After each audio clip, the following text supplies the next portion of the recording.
Fala pessoal, hoje eu tô aqui em caráter extraordinário para falar sobre esse momento tenso de queda nas criptomoedas. O Bitcoin despencou, o Ethereum despencou, teve criptomoeda caindo mais de 99%. E o que esse momento representa e o que dá para fazer em cenários assim. Se você gosta desse tipo de conteúdo, já deixa o seu like, já se inscreve no canal caso você ainda não seja inscrito e ativa também o sino das notificações para a gente partir logo pro nosso tema do vídeo de hoje, onde eu vou falar sobre o que é ou não oportunidade e o que é ou não cilada. Bom, para começar, o Bitcoin já chegou a bater mais de 60% de queda do topo até o momento mais baixo recente. E as altcoins, então, nem se fala. Teve altcoin caindo 50%, 60%, 70%, inclusive stablecoins que deveriam ser moedas estáveis, não estão agindo como moedas estáveis. Eu já vou explicar o porquê disso, mas a UST, que é uma stablecoin das mais conhecidas do mercado, chegou a cair mais de 70%. Ela que deveria estar pareada ao dólar.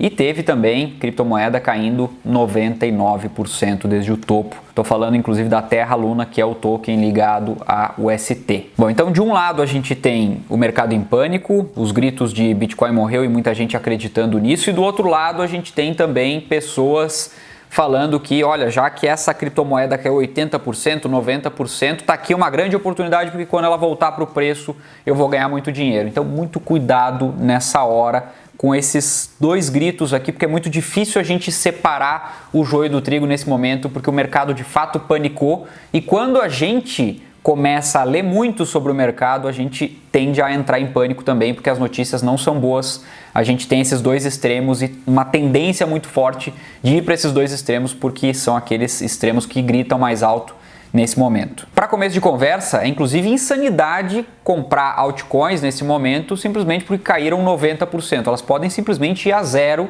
e você pode perder, inclusive, aquele dinheiro que você vai investir ou gostaria de investir nesse momento. Mesmo quem tem essas criptomoedas e está falando, vou fazer um preço médio aqui, vou comprar mais barato para poder diminuir o meu prejuízo. Na verdade, você pode só potencializar ainda mais o seu prejuízo, colocar dinheiro bom em coisa ruim. Nesse momento, altcoins não são uma boa alternativa. Altcoins são boa alternativa quando o mercado está pelo menos estável ali, né? A gente não costuma ter muito isso no mercado cripto, mas a gente tem às vezes o mercado andando um pouco de lado e numa tendência de alta. É nesse momento que altcoins podem ser alternativas. Agora, com o mercado numa queda vertiginosa, comprar altcoins é correr um risco demasiado. Então, muito cuidado com esse tipo de movimento. Eu não recomendo que você preste atenção nisso, sendo que a gente tem do outro lado o Bitcoin e Ethereum, por exemplo, que caíram muito também e podem representar oportunidade, principalmente porque você pode carregar eles para longo prazo, porque são projetos muito mais sólidos. E especialmente o Bitcoin está aí no mercado há mais de uma década e como líder dentre as criptomoedas. É a maior criptomoeda do mundo, tende a continuar sendo e para quem pensa a longo prazo pode aí esse momento representar uma boa oportunidade, mas eu já vou falar sobre isso porque existem alguns movimentos aqui que ficam mais claros à medida que essas quedas vão amadurecendo também, a gente consegue identificar algumas oportunidades e eu vou falar sobre isso, se é um bom momento para comprar Bitcoin e quando é o melhor momento de todos para comprar Bitcoin. Eu já vou falar sobre isso, não sem antes mencionar o que aconteceu com o UST, que era aquela stablecoin, você deve ter ouvido falar. Toda stablecoin tem ou deveria ter estabilidade, o nome já diz, né? É moeda estável. E o preço delas tende sempre a ser o mesmo preço do dólar, se não exatamente o mesmo, muito, muito próximo ali, com frações de centavos às vezes de diferença. Porém, a UST, que é uma dessas stablecoins, perdeu completamente a paridade com o dólar e escancarou falhas grotescas no projeto, fazendo com que o mercado perdesse aquilo que existe de mais precioso em qualquer projeto cripto, em qualquer moeda, que é a confiança. Então, como o mercado perdeu a confiança, o token da Terra Luna, chamado Luna, simplesmente despencou e quase virou pó. Do topo até o pior momento chegou a cair mais de 90%, fazendo com que muita gente que acreditava muito no projeto e estava com uma alocação demasiada, por acreditar, por confiar muito nesse projeto em específico, ficasse num prejuízo danado. É por isso que eu sempre falo aqui para você fazer a sua gestão de risco e cuidar muito com o tamanho da posição. Eu, por exemplo, tinha Luna na minha carteira, tomei um prejuízo gigante em Luna, mas Eu consegui vender boa parte dos tokens no primeiro dia, no dia que aconteceu todo esse pânico aqui, e vendi num preço muito maior do que o que está hoje mesmo, com um prejuízo muito grande. E outra parte ficou lá presa porque estava em staking. Aliás, se isso aconteceu com você também, deixa aqui nos comentários, porque quando esses valores ficam lá presos em staking, estima-se aqui que aproximadamente 30% de todos os tokens Luna estão em stake bloqueado, ou seja, você não consegue retirar, né, ficar lá preso, rendendo alguma coisa, como se fosse um CDB, um investimento em renda fixa, que você deixa lá e até o vencimento daquele investimento, daquela aplicação, você não consegue retirar. É isso que aconteceu com Luna e por isso não caiu numa velocidade ainda maior, justamente porque 30% deles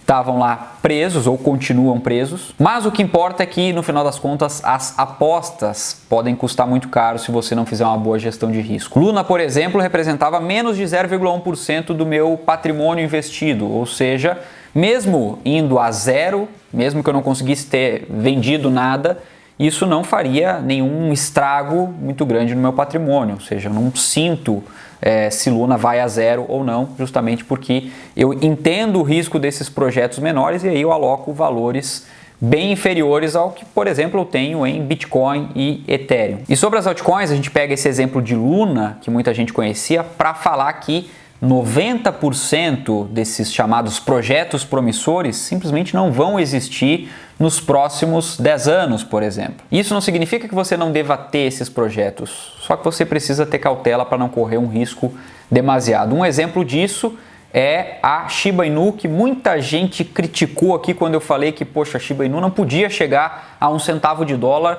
não tinha como isso acontecer, em especial no curto prazo. E muita gente acabou atirando pedra, falando, não, eu já tenho aqui 5 milhões de Shiba, vai chegar $1, vai chegar $1, sei lá, vou ficar multimilionário, vou ficar bilionário com Shiba. E as pessoas acabam ficando com uma paixão muito grande por ativos, por criptomoedas, por projetos, esquecendo a racionalidade. E paixão, meu amigo, não faz ninguém botar dinheiro no bolso. Paixão e investimentos, inclusive, não combinam muito. Investimentos é matemática, é racionalidade, você precisa ter uma visão de longo prazo, ter uma tese forte e testar essa tese o tempo todo, discutindo sobre investimentos sem paixão, estudando, entendendo de fundamentos, entendendo se aquilo que você defende como tese faz ou não sentido. Torcida não ganha jogo aqui. Bom, dito isso, por outro lado, eu tenho uma outra notícia ruim para quem espera ganho de curto prazo e muito, muito boa para quem espera retornos no longo prazo para os investidores de longo prazo, que é o Bitcoin entrou na fase de capitulação. E o que é capitulação e como é que a gente faz para identificar esse movimento? Você está vendo agora na tela um gráfico que eu inclusive tirei lá do perfil do Riquinho no Twitter, que mostra que o momento de capitulação é justamente esse onde o mercado entra em pânico, uma sequência de quedas muito fortes, quedas que fazem as pessoas inclusive desacreditarem, vários traders desistem do ativo, saem fora, vendem tudo, os aventureiros jogam a toalha, o sentimento para o mercado acaba ficando péssimo, como eu falei anteriormente, muita gente falando que o Bitcoin morreu.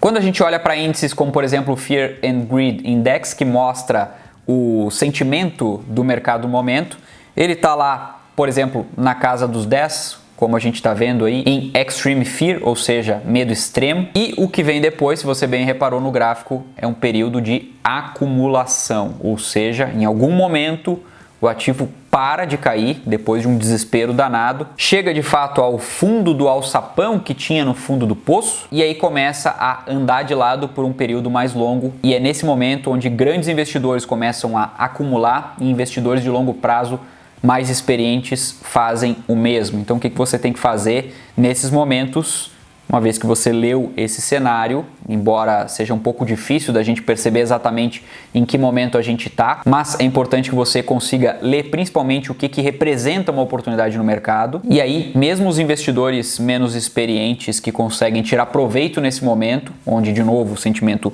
ainda não é bom, não existe euforia aqui, no período de acumulação, o Bitcoin inclusive passa a ser não falado mais, não mencionado, as pessoas não falam nem porque está caindo e não falam nem porque está subindo, está lá no limbo, ninguém mais fala, caiu o interesse, acabou. É nesse momento que acontece a acumulação. Então, alguns perfis alguns poucos perfis de investidores começam a comprar aí, e é esses que vão ter um ganho muito maior no longo prazo, principalmente comparando a quem vai comprar no meio do caminho, porque aí sim, quando o Bitcoin voltar a ser falado, voltar a subir muito forte, aí as pessoas começam a ter uma maior euforia com o ativo, começam a comprar mais, e aí a gente volta àquele ciclo de alta que a gente teve, por exemplo, de 2020 até outubro de 2021. Bom, eu particularmente costumo comprar Bitcoin sempre, inclusive é o que eu aconselho a quem compra Bitcoin fazer, comprar com uma determinada periodicidade, pode ser semanal, pode ser mensal.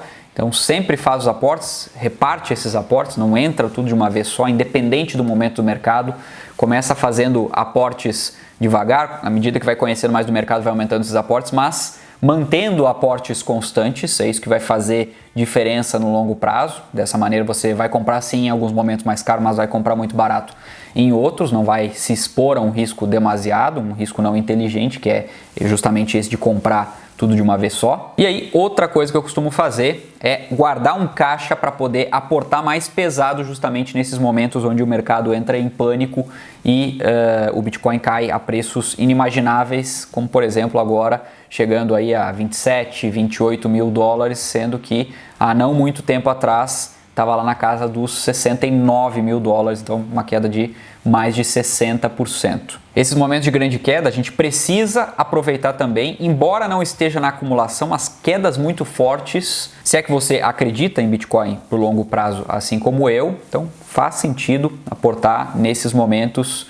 de grande queda, embora eu enxergue aqui uma resistência maior do Bitcoin nessa faixa aqui dos 28 mil dólares, eu acredito que com a bolsa americana caindo, ou seja, a gente tem visto a bolsa muito sensível à taxa de juros, a inflação subindo lá nos Estados Unidos, e existe, eu já falei isso várias vezes aqui, uma correlação muito forte do Bitcoin com as quedas, principalmente dos índices americanos, da bolsa americana como um todo. Então, se a gente continuar vendo a bolsa americana cair, vai ser muito difícil o Bitcoin resistir, mesmo com essa resistência, com perdão da redundância, na faixa aí dos 28 mil dólares. Então, é possível sim que a gente veja o Bitcoin recuar ainda mais, mas um conselho que eu dou aqui, pela experiência que eu tenho, não pague para ver, porque isso aqui pode simplesmente não se confirmar e o Bitcoin pode sim resistir numa zona ali dos 28 mil dólares, que é uma zona muito forte de resistência. E aí, se ele perde essa resistência de fato, principalmente quando a gente olha